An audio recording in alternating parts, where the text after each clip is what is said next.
Cuma dia memang kalau nonton film aku itu nggak selalu happy karena dia ngerasa kok mamanya beda. Kadang-kadang mamanya bisa kayak mama sekarang, kadang-kadang mama bisa jadi hantu, kadang-kadang mama bisa jadi istri orang lain gitu kan. Jadi bingung mamanya yang mana. Nah itu kan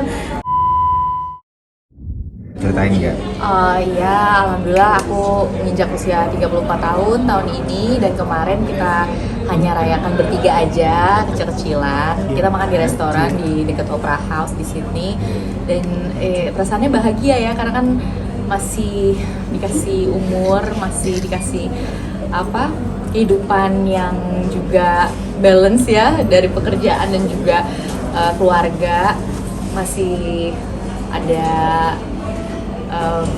keluarga besar gitu, dan bertepatan juga dengan rilisnya film aku, jadinya aku bisa pulang ke Jakarta terus ketemu keluarga lagi gitu kan, adik kakak aku kandung, untuk bisa silaturahmi, bisa ke rumah mertua juga insya Allah nanti. Jadinya ya seneng, alhamdulillah dikasih umur yang baik. Tapi akhirnya melihat kamu di sana pada happy banget, apalagi anak happy banget di sana juga kan. itu gimana sih parentingnya dan adaptasi anak itu gimana?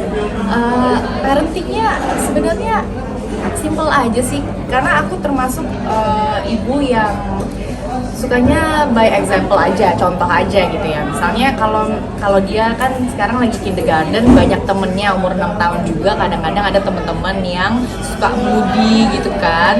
Terus mereka ada yang suka kadang-kadang pengen main, kadang-kadang nggak pengen main. Ada temen yang si Bridgia itu kan suka menggambar, dia kadang-kadang suka sedih kalau misalnya gambarnya ditunjukin ke temennya, terus temennya bilang I don't like your drawing misalnya gitu, terus dia kayak kecil hati. Nah jadi posisi aku itu sekarang dalam tahap parenting yang menyemangati anak terus gitu ya, maksudnya berusaha anak itu supaya dia positive thinking terhadap karyanya dia sendiri, terhadap keluarganya sendiri, bisa appreciate apa yang dia hadapi sekarang.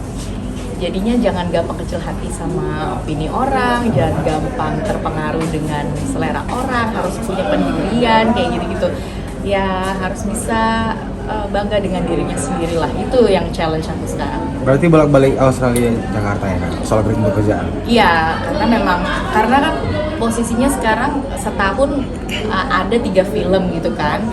Kadang-kadang kalau misalnya lagi balik itu bisa once every 4 months. Jadinya pasti setiap 4 bulan sekali balik ke Jakarta, entah itu untuk syuting selama sebulan atau misalnya premier film kayak sekarang dan promo selama 2 minggu. Jadi aku di Jakarta ya cuma 2 minggu aja yang sekarang. Nanti balik lagi untuk syuting film selanjutnya itu Oktober akhir gitu. Jadi ya aku milih-milih waktunya tuh harus diskusiin sama manajer aku supaya bisa milihnya tuh yang pas sama jadwal anak juga gitu. Ya, anak banyak yang bilang lebih centil daripada ibunya ya pas kecil. Itu gimana tuh Kak? Emang suka dandan gitu-gitu atau gimana sih Kak? Kayaknya sih kalau Bridgia dia mengikuti aku aja sih, karena kan aku dari dulu kan suka suka dandan, karena kan setiap pas aku hamil sampai aku lagi, dia kan selalu berkegiatan, ada syuting, ada iklan, ada apa, jadi dia selalu melihat aku tuh dari dulu selalu dikelilingi kamera dan suka dandan gitu. Jadinya dia suka bersolek juga, suka pakai lipstik juga, tapi di sekolah sudah tidak boleh kan ya, jadinya kalau ketahuan pakai lipstik sama gurunya udah dimarahin, ketahuan pakai nail polish jadi dimarahin. Ya sekarang dia lebih kayak yang biasa-biasa aja lah, nggak pernah dandan lagi justru. Tahu nggak kalau ibunya tuh artis di Indonesia? Tahu nggak tuh? Tahu sih kayaknya ya. Itu pertama kali tahu gimana Kak? Karena dia dari umur 4 bulan udah aku bawa ke film aku premier yang pertama, terus aku dudukin di stroller, aku lagi di bioskop, aku ikut sama aku press conference di depan penonton bioskop yang luar biasa banyak itu. Jadinya dia dari kecil emang sudah biasa terhadap kamera dan juga lain-lain. Cuma dia memang kalau nonton film aku itu nggak selalu happy karena dia ngerasa kok mamanya beda. Kadang-kadang mamanya bisa kayak mama sekarang, kadang-kadang mama bisa jadi hantu, kadang-kadang mama bisa jadi istri orang lain gitu kan. Jadi bingung mamanya yang mana. Nah itu kan challenge buat aku juga ya, buat supaya dia nggak salah. Sebenarnya ya itu ada sebuah pekerjaan yang mesti kita educate juga anak kita supaya memahami pelan-pelan, tapi juga nggak ada dengan memahami dengan bahasa-bahasa yang sulit gitu. Ya, ngomongin update rasa kesehatan juga. Kayak kemarin masalah ginjal itu mau mengklarifikasi. Oh itu skip dulu deh ya. Itu banyak banget ya yang ngomong. Iya udah basi kayaknya.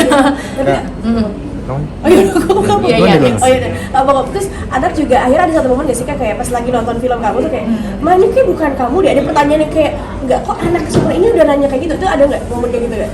Kalau dia sih dia tuh lebih sukanya art ya, dia tuh lebih suka menggambar, dia tuh lagi ikut kompetisi menggambar gitu di museum sekarang. Jadi memang aku ngerasanya dunia seni itu benar-benar deket sama keluarga kita gitu.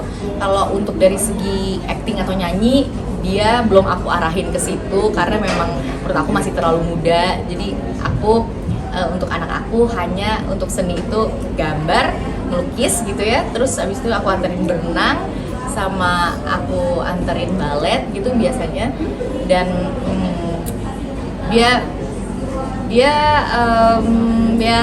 aku pengennya sih dia bisa menemukan sendiri di mana dia bisa berkarya nanti, mau dia jadi apa aja. Sebenarnya itu terserah Brijia gitu. Tapi seperti ibu muda lah, mungkin yang sehari anak itu bisa les hampir 5 piano. Ada gitu nggak Kak tipikalnya? Ya banyak sekarang ibu-ibu yang agak ambisi pengen anaknya juga aktif seperti anak-anak yang lain, karena mungkin seangkatan itu banyak ibu-ibu yang lain juga yang kelihatan produktif gitu ya waktunya terhadap anaknya. Kalau aku sih nggak yang terlalu balap-balapan sama ibu-ibu lain. Ibu-ibu lain juga kadang-kadang nggak tahu juga kita ngapain after school gitu, tapi memang aku sadar ketika aku dulu umur 15-14 tahun, aku dulu tahu bakat-bakat ini kan dari perlombaan. Jadi memang perlombaan puisi, perlombaan nyanyi, perlombaan deklamasi, cerpen dan lain-lain. Karena perlombaan bahasa tertulis tersebut yang membuat aku akhirnya bisa menemukan bakat aku sedari dini umur 16 tahun. Jadi aku pikir Brijia ini harus diarahkan, walaupun dia suka nyanyi, ya harus diarahkan ke les-les yang berkaitan sama nyanyi. Kalau misalnya pun dia suka menggambar, ya kita ikutin lomba gambar, sehingga nanti dia sudah menemukan di samping dunia edukasinya dia yang berprestasi, dia juga berprestasi di bidang seni yang lain gitu. Dan kalau misalnya pun dia bisa menabung dari sejak dini, kan itu juga bagus juga gitu ya.